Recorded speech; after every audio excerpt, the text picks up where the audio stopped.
திமுகவை பார்த்து தீய சக்தி என்று சொல்ல தெரிந்த விஜய்க்கு பாஜகவை பார்த்து இது ஒரு தீய சக்தி, இது மத கலவரத்தை தூண்டுவதற்கு காரணமாக இருக்கிற சக்தி என்று சொல்வதற்கான தைரியம் இருக்கிறதா? திராவிட இயக்கம் என்பது ஒரு தீண்டத்தகாதவர்களுக்கான கட்சி என்கிற மனப்பான்மை, ஆதிக்க மனப்பான்மை கொண்டிருக்கிறவர்கள் தான் என்ன சொன்னார்கள்னா இதெல்லாம் தீய சக்தி. அதிமுகவினுடைய டயலாக்கை கடன் வாங்கி சுய புத்தி இல்லாத, சொந்த புத்தி இல்லாத விஜய் இன்னைக்கு அதை சொல்லியிருக்காரு. திமுக ஒரு தீய சக்தி இல்லங்க. விஜய் இவ்வளவு வாய் கிளிய பேசுறாருல, ஏன் மதுரையில நடக்கிற சம்பவம் அவருக்கு தெரியாதா? அவர் என்ன ஃபாரின்ல இருந்து இறக்குமதி செய்யப்பட்டவரா? குண்டர்களை கொண்டு வந்து தொண்டர்களாக காட்டி பாஜக ஒரு கலவரத்தை ஏற்படுத்த வேண்டும் என்று மதுரை மண்ணிலே ஒரு நல்லிணக்கத்தை சீர்குலைக்கிற வேலையை செய்கிற போது அதை கண்டிப்பதற்கு முன்வராதவர் தானே விஜயே. மதுரை மக்களுக்கு பின்னால் இருக்கணுமா இல்லையா? நீங்க எதுவுமே பேசவே இல்லையே. பாஜகவை தான் தாவேகா எதிர்க்கவே இல்லையே. எச் ராஜா திருப்பரங்குன்றத்தை அயோத்தியாக மாற்றுவேன் என்று கொக்கரிக்கிறாரே, எச் ராஜாவை கண்டிக்கிற திராணி விஜய்க்கு இருக்கிறதா? அந்த தைரியம் ஏன் உனக்கு? பாஜகவை பார்த்து ஏன் பயப்படுகிறாய்? அவர் அதிமுகவிலே இருந்து அவருடைய சொந்த மாவட்டம் அப்படி இருக்கும் பொழுது தாவேகாவின் பக்கம் வந்ததுனால அந்த ஒரு பயம் இருக்கும்ல அதிமுக. ஈரோடு மாவட்டத்திலே அவர் மட்டும்தான், அவருக்கு மட்டும்தான் ஈரோடு மாவட்டம் சொந்தமா? முத்துசாமிக்கு சொந்தம் கிடையாதா? செந்தில் பாலாஜிக்கு சொந்தம் கிடையாதா? எத்தனையோ தலைவர்கள் கொங்கு மண்டலத்தில் இருக்கிறார்கள், அவர்களுக்கெல்லாம் அது சொந்தம் கிடையாதா? அரசியலிலே ஒரு ஃபேஷன் ஷோவை தான் விஜய் நடத்தி கொண்டிருக்கிறாரே தவிர அவர் ஒரு நம்பிக்கைக்குரிய தலைவராக இன்னும் மாறவில்லை. விஜய்க்கு யாரையும் எழுதி கொடுத்து பேசியிருக்காரு. இப்ப வேற யாருமே எழுதி கொடுத்து பேசலையா? பேப்பர் வச்சு பேசவே இல்லையா? எல்லாரும்னா யார் பேசுறா? சீமான் பேப்பர் வச்சு பேசிட்டு இருக்காரா? சீமானை தவிரலாம் கிடையாது. உதயநிதி என்ன பேப்பர் வச்சு பேசுறாரு? அவர் சொந்த மனசுல தான் பேசுறாரு. ஈரோட்டுக்கு வந்தா மஞ்சள் நல்லா விளையுங்கிறாரு. இவர் தான் சொல்லணுமா எங்களுக்கு மஞ்சள் நல்லா விளையும்னா? ஏற்கனவே சந்தையில் விற்கிறவனுக்கு தெரியாதா மஞ்சள் நல்லா விளையும்னு? பெரியார் குறித்து அவர் என்ன பேசினாரு? நீங்க பொதுவாக 6ஆம் கிளாஸ் புள்ள பேச்சு போட்டிக்கு போகிறது மாதிரி, கட்டுரை போட்டிக்கு போகிறது மாதிரி ஒரு கருத்தை எழுதி கொண்டு ஒன்வேர்டு லைனில் கொஞ்சத்தை எழுதி வச்சுக்கிட்டு பேசுகிறாரு. அவருக்கென்று சொந்தமாக எந்த கருத்துமே இல்லையே.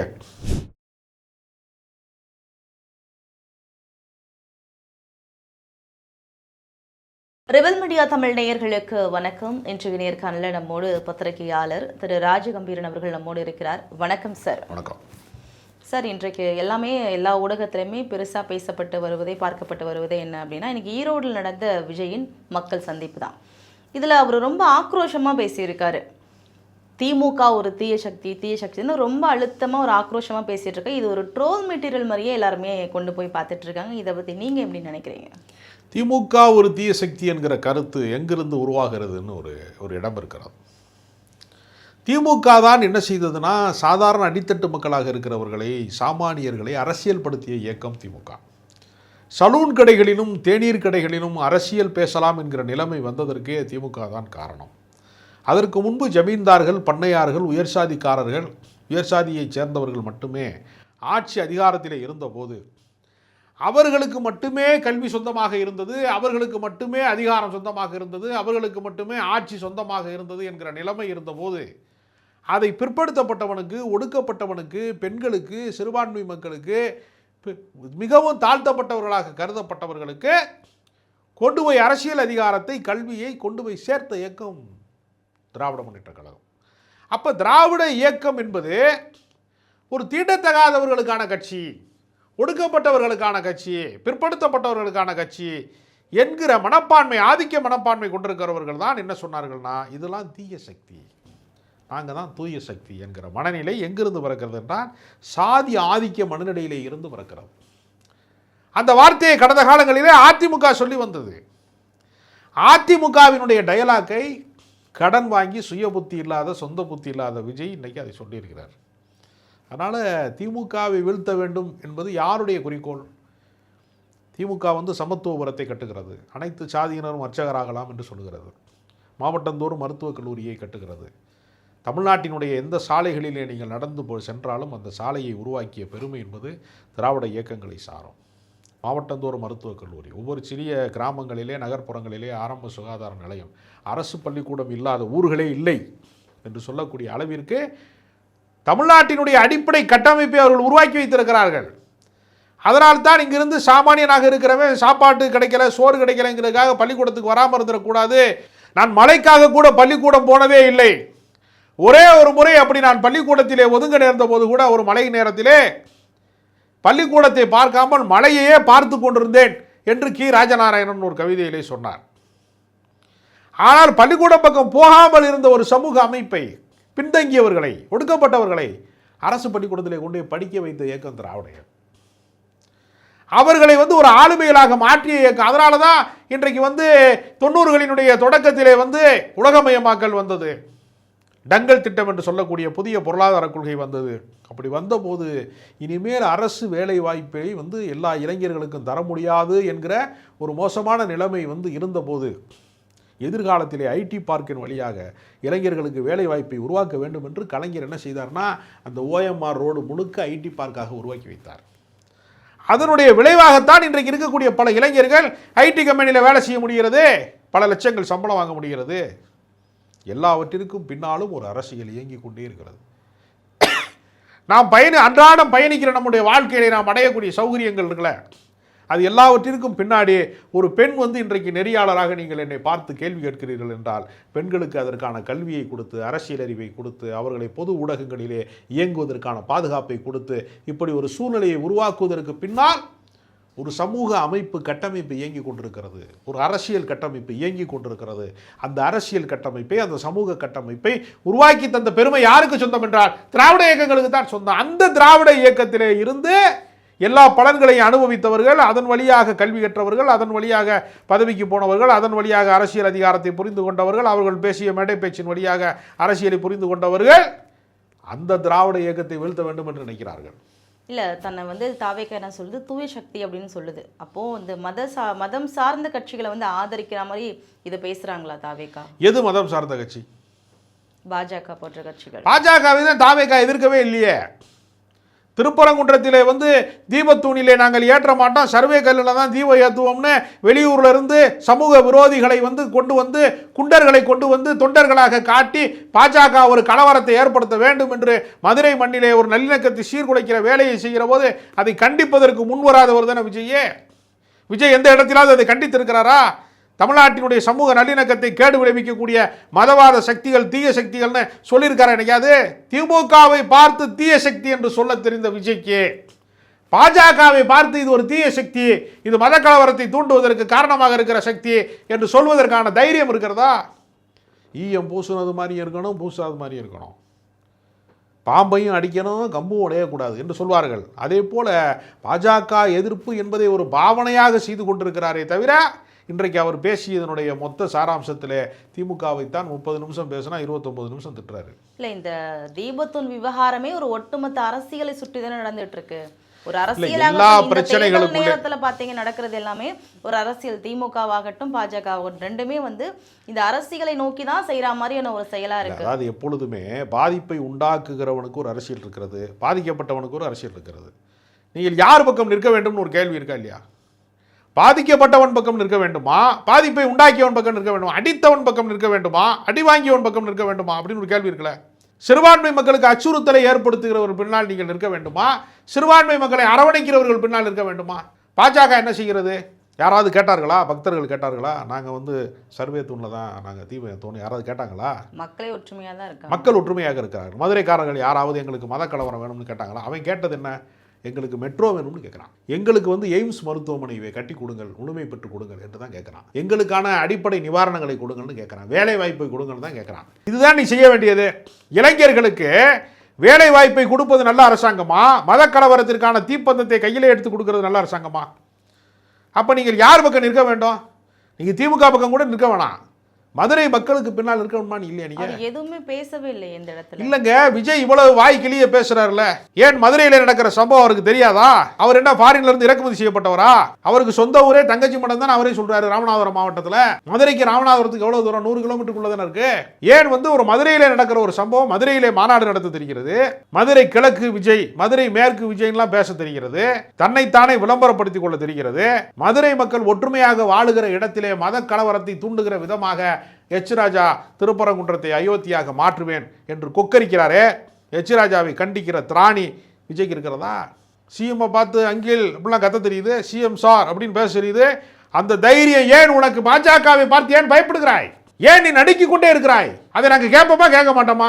அதைத்தான் விஜய் வந்து என்ன செய்கிறார்னா, பாஜகவினுடைய ஒரு தூதுவராகத்தான் தமிழ்நாட்டை வேலை செய்கிறார். அவர் என்ன செய்கிறாரு, அந்த அக்கிரமத்தை, அந்த அநீதியை, அந்த மத கலவரத்தை தூண்டுகிற அந்த சக்தியை தடுக்க முன்வராததன் மூலமாக விஜய் அந்த சக்திக்கு ஆதரவாக இருக்கிறார். கள்ளமௌனம் காட்டுகிறார். சிறுபான்மை மக்களினுடைய நம்பிக்கையை விஜய் ஒரு நாளும் பெறவே முடியாது என்பதற்கு உதாரணமாக ஒரு கள்ள மௌனத்தை காட்டிக் கொண்டிருக்கிறார். இப்போ ஈரோடில் நடந்த இந்த மக்கள் சந்திப்பானது வந்து அதிமுகக்கு எந்த விதத்தில் பலவீனத்தை வந்து ஏற்படுத்தும் சார்? அதிமுக ஏற்கனவே வந்து பல முறை வந்து 7 முறை ஆட்சி அதிகாரத்தை சந்தித்த ஒரு மாபெரும் அரசியல் கட்சி. குருவி கூடு கட்ட அஞ்சுகிற குக்கிராமங்களிலே கூட அதிமுகவினுடைய கொடி பறந்து கொண்டு தான் இருக்கிறது. அது கட்டமைப்பு இல்லாத அரசியல் கட்சி அல்ல. தாவேகா என்கிற அரசியல் கட்சி என்பது கட்டமைப்பே இல்லாத கட்சி. இல்லை, முக்கியமான காரணம் என்ன அப்படின்னா வந்து செங்கோட்டையன் இங்கே வந்தது தானே. செங்கோட்டையன் என்பவர் கோபிச்செட்டிப்பாளையத்தில் ஒரு எம்எல்ஏ மட்டும்தான். அவர் ஒட்டுமொத்த அதிமுகவினுடைய அடையாளமாக அவர் மாறிவிட முடியாது. அவர் அதிமுகவிலே இருந்து வந்து அவருடைய சொந்த மாவட்டம். அப்படி இருக்கும் பொழுது அதாவது தாவேகாவின் பக்கம் வந்ததுனால அந்த ஒரு பயம் இருக்கும்ல அதிமுக. ஈரோடு மாவட்டத்திலே வந்து அவர் மட்டும்தான், அவருக்கு மட்டும்தான் ஈரோடு மாவட்டம் சொந்தமா? முத்துச்சாமிக்கு சொந்தம் கிடையாதா? செந்தில் பாலாஜிக்கு சொந்தம் கிடையாதா? எத்தனையோ தலைவர்கள் வந்து கொங்கு மண்டலத்தில் இருக்கிறார்கள், அவர்களுக்கெல்லாம் அது சொந்தம் கிடையாது. அப்படி கிடையாது. செங்கோட்டையன் வந்து ஏற்கனவே வந்து அரசியலிலே முகவரி இழந்து, முகமிழந்து, சொந்த கட்சிக்காரர்களை நிராகரிக்கப்பட்டு, புறக்கணிக்கப்பட்டு, இந்த கட்சியை ஒன்று கூட்டுவேன், இந்த கட்சியை ஒன்றிணைப்பேன் என்றெல்லாம் பேசிவிட்டு அவரால் ஒன்றிணைக்க முடியாத தோல்வியை ஒப்புக்கொண்டு தாவேகாவுக்கு போயிருக்கிறார். அதனால் செங்கோட்டையனுக்கு பின்னாடி தான் அந்த ஒட்டுமொத்த தமிழ்நாடு திரண்டு வருவதற்கான வாய்ப்பு இல்லை. அவர் வயதானவர். அவர் 78-79 வயதாகிவிட்டது. ஏறத்தாழ 80 நெருங்கி கொண்டிருக்கிறார். அவர் வந்து புதிதாக ஒரு அரசியல் கட்சியை வந்து அவர் கட்டமைத்து விடுவார், அவர் வழிநடத்தி விடுவார் என்றெல்லாம் சொல்லவே முடியாது. இன்றைக்கு கூட நாஞ்சில் சம்பத்தை வந்து அந்த கூட்டத்திலே காணோம். அவர் மேடையிலே பேசினால் மற்றவர்கள் பேச்சு எடுபடாது என்கிற காரணத்தினாலே தான் அவரை மேடையிலே பேச வைக்கவில்லை. இந்த நிலைமையிலே தான் தாவேகா இருக்கிறது. தாவேகாவிற்கு கட்டமைப்பும் கிடையாது, கருத்தியலும் கிடையாது, களப்பணியும் கிடையாது. அது சும்மா ஒரு ஃபேஷன் ஷோ. பார்த்தீங்கன்னா ஒரு பெண் வந்து வித்தியாசமான உடைகளை உடுத்தி கொண்டு ஒரு முறை அப்படி நடந்து வருவா, அப்படி ரேம்ப் வாக்கில் அப்படி வருவா, அப்படி திரும்பி போயிடுவா.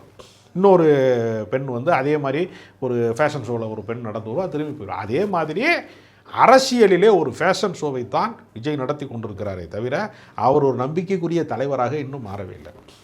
கரூரில் பார்த்தீங்கன்னா உயிரிழப்புகள்லாம் இருந்துச்சு. ஆனால் அப்படி இருந்துமே இந்த மாநாட்டில் அவருடைய ஃபேன் ஒருத்தர் என்ன பண்ணார், மேலே ஏறி அவரை போய் தலைவான்னு கூப்பிட்டுட்டு இருக்காரு. இதெல்லாம் பார்க்கும் பொழுது மக்கள் வந்து மாறணுமா இல்லை வந்து தலைவர்கள் வந்து ஏன் இதுக்கு வந்து அனுமதிக்கிறாங்கன்னு நினைக்கிறீங்களா? அப்படி வந்து ஒரு உயரமான இடத்துல நின்று கொண்டு கூவுவது ஹீரோயிசம்னு ஒருத்தன் நம்புறதுனால தான் அவன் இப்படி கத்துறான். திமுக மாநாட்டை ஒருத்தன் கத்துறானா, அதிமுக மாநாட்டில் ஒருத்தன் கத்துறானா, பாஜக மாநாட்டில் கத்துறானா, எத்தனையோ கட்சி மாநாட்டுக்கு நடத்துகிறாங்கல்ல, கம்யூனிஸ்ட் கட்சி மாநாட்டில் ஒருத்தன் இப்படி கத்துறானா? ஏன் இவருடைய மாநாட்டிலே மட்டும் அப்படி ஒரு கூச்சல் வருகிறது? ஆனால் அந்த இடத்துல விஜய் வந்து நீங்கள் உடனே கீழே இறங்கணும் கத்துறாரு. அது எப்போ சொல்கிறாரு? கட்சி ஆரம்பித்து 2 வருடங்கள் கழித்து சொல்கிறாரு. 42 மரணங்கள் நிகழ்ந்ததற்கு பின்பு சொல்கிறார். இன்றைக்கி கூட அவருடைய வாகனங்களை பின்தொடர்ந்ததிலே ஒரு சிக்கலுக்கு ஏற்படுத்தி வாகன நெரிசல் ஏற்பட்டு விபத்துக்குள்ளாகி 3 பேர் உயிருக்கு போராடி கொண்டிருக்கிறார்கள் என்று ஒரு செய்தி வந்திருக்கிறது.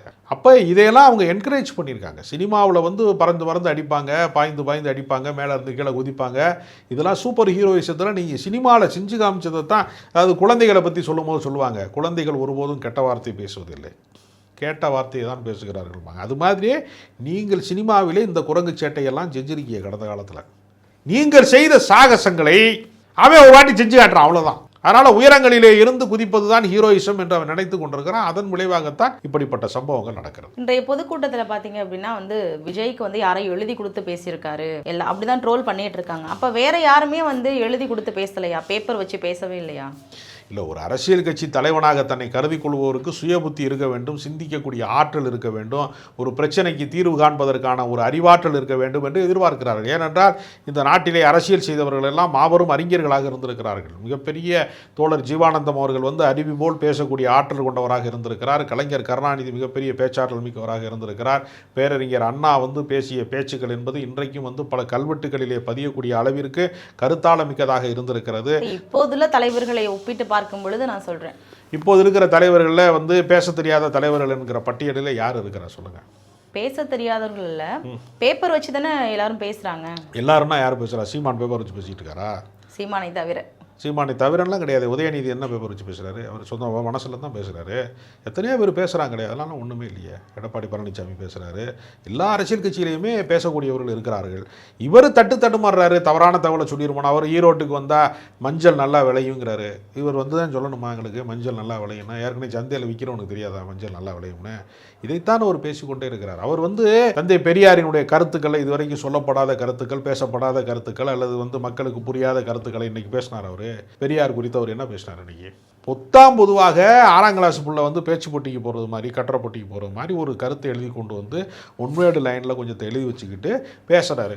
அவருக்கென்று சொந்தமாக எந்த கருத்துமே இல்லையே. அண்ணா உருவாக்கிய திமுக உயிர்ப்போடு இருக்கிறது, அதிகாரத்தில் இருக்கிறது, ஆட்சியில் இருக்கிறது, அண்ணாவை எங்கள் தலைவருங்கிறாரு. எம்ஜிஆர் உருவாக்கிய அதிமுக பிரிந்து கிடந்தாலும் பிளவுண்டு கிடந்தாலும் அது ஒரு அரசியல் கட்சியாக எதிர்க்கட்சி வரிசையில் இன்றைக்கும் எடப்பாடி பழனிசாமி தான் எதிர்க்கட்சி தலைவராக இருக்கிறார். அந்த எம்ஜிஆரை எங்க தலைவருங்கிறாரு, ஜெயலலிதாவை எங்க தலைவருங்கிறாரு. சொந்தமாக அவருக்கு என்ன கருத்து இருக்கிறது, என்ன கோட்பாடு இருக்கிறது?